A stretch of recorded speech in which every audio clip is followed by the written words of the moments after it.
Ngayong taon ay idinaraos natin ang ika-123 araw ng manggagawa sa ating bansa na may temang Manggagawang Pilipino, kaagapay sa pag-unlad, sandigan ng mas matatag na bagong Pilipinas. Kayo po ang pundasyon at haligi ng lipunan, hindi lamang dito sa Pilipinas, kundi sa iba't ibang bansa. Mula 2022 hanggang sa nakaraang taon, 27 bilyon dolyar na halaga na puhunan ang pumasok sa ating bansa. Sa parehong panahon, lagpas 4 na trilyong piso puhunan ang naitala ng ating investment promotion agencies. Ang mga kumpanyang ito ay inaasahang gagawa ng higit 352,000 trabaho para sa ating mga kababayan. Bilang selebrasyon ng Araw ng Manggagawa, mula ika-23 ng Abril ay hanggang ika-2 ng Mayo, magsasagawa tayo ng job fair sa 69 na lugar sa buong bansa. Binabati ko po ang mga nakilahok at makikilahok sa mga job fair, lalo na sa iyong mga Region 3, Region 4A, Region 6, Region 7, 10 at 11, at sa lahat po ng mga kasama natin ngayon. Sa mga job fair naman ngayon, sa taon na ito, naglagay na rin tayo ng itinatawag naming one-stop shop.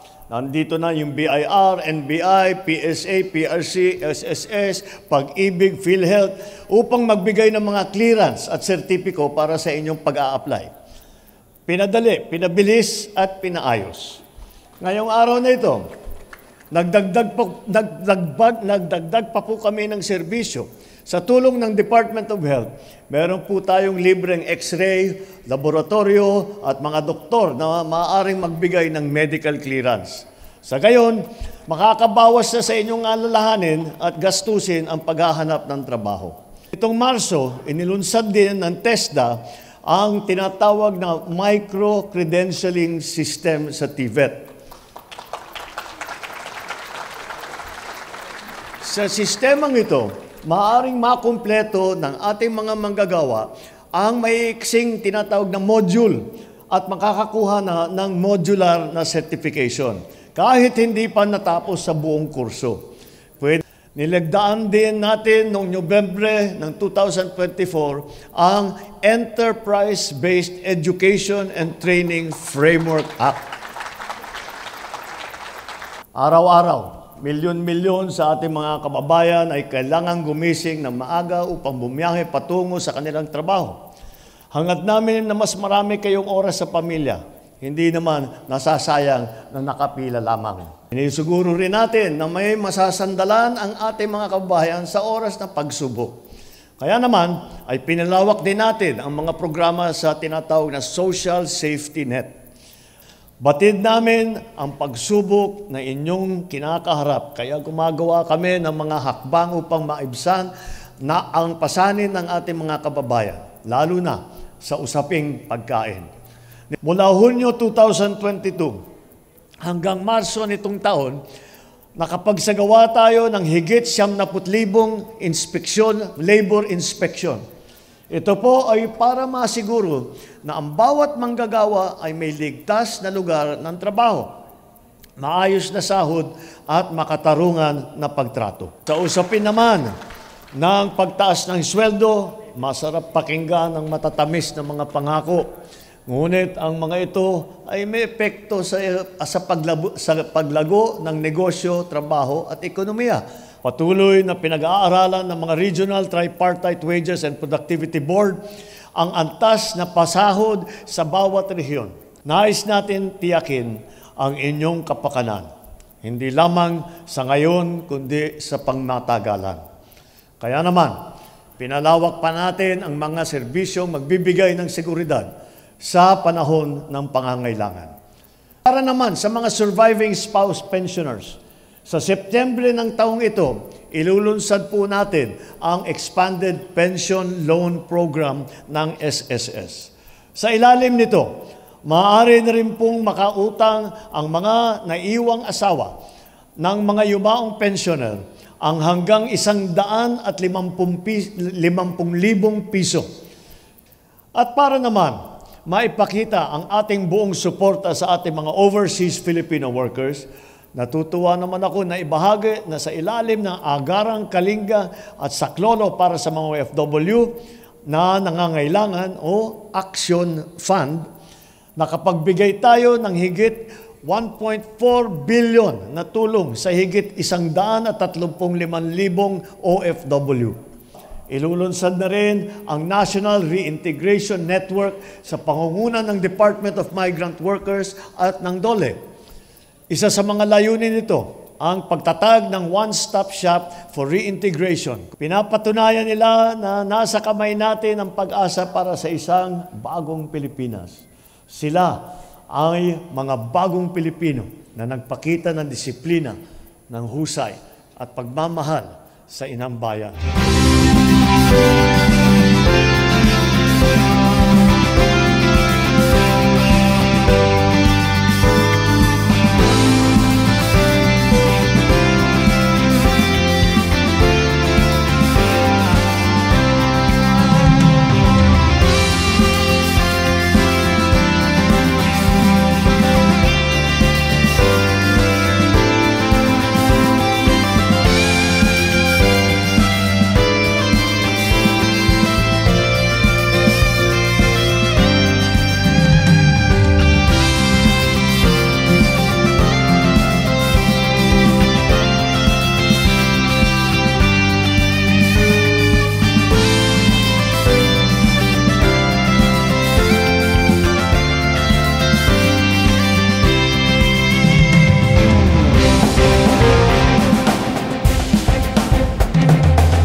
Maraming salamat po sa mga tulong niya binibigay niyo sa aming mga mahihirap tulad namin mga nagtutupad.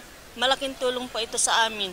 Lalo-lalo na po sa pamilya namin na kagaya naming mahirap, pandagdag panggastos po namin sa panggastos namin araw-araw. Malaking tulong po ito sa amin, President Bongbong Marcos. Sa ating mga manggagawang Pilipino, saludo po sa ating lahat. Maraming salamat po. Excited po ako kasi may job fair po. Gusto ko pong humanap ng permanent na trabaho. Kasi po, on call lang po ako. Mahalaga po yung job fair po para makahanap po yung iba po na mga job seekers po, mga galing lang po kakagraduate, fresh graduate po sa mga student. Maraming salamat po sa patuloy na pagbigay ng oportunidad sa bawat Pilipino. Sana po patuloy lang po na maraming matulungan na Pilipino na walang mga trabaho. Sa ating manggagawang Pilipino, maraming salamat po.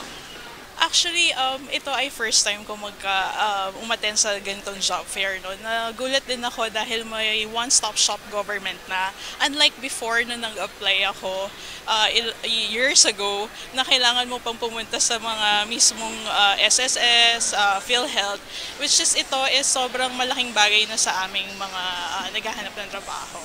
Kay President BBM, thank you sa ganitong pinagsasagawa nyo na job fair and sa DOLE, and maraming salamat dahil kasi malaking bagay at tulong talaga to sa amin ng mga nangangailangan makahanap ng trabaho para makatulong sa pamilya.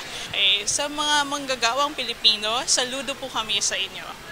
Sa ngalan ng Department of Labor and Employment, aking ipinapaabot ang aming mainit at taus-pusong pagpapaabot ng isang makabuluhan at mahalagang araw ng paggawa sa lahat ng manggagawang Pilipino dito sa ating bansa at sa ibang bansa. At mahalaga na ating bigyang pagpupugay at pagpupuri ang ating mga manggagawa dahil sa kanilang napakalaking ambag sa ating ekonomiya, sa kanilang pamilya at sa kanilang komunidad. Sa araw na ito, mayroon tayong bahagi ng ating pong mga activities o mga isinagawang gawain. Una yung ating nationwide job fairs, no? Na kung saan ito ay meron tayong 69 na job sites at meron tayong humigit kumulang ay 2,000 mga employers na nagsilahok. Kaugnay dito, meron na tinatayang 240,000 na job openings, no? So both local and overseas, no? Papalakasin po namin ang aming ugnayan at kolaborasyon sa pribadong sektor, lalo na yung mga ating pong organisasyon ng mga negosyo, nang sa ganun makita natin, mapaghandaan natin ano ba ang mga kinakailangan nating itulong sa mga job seekers, nang sa ganun ay masatisfy natin yung requirements ng mga participating employers. Manggagawang Pilipino, kaagapay sa pag-unlad, sandigan ng mas matatag na bagong Pilipinas.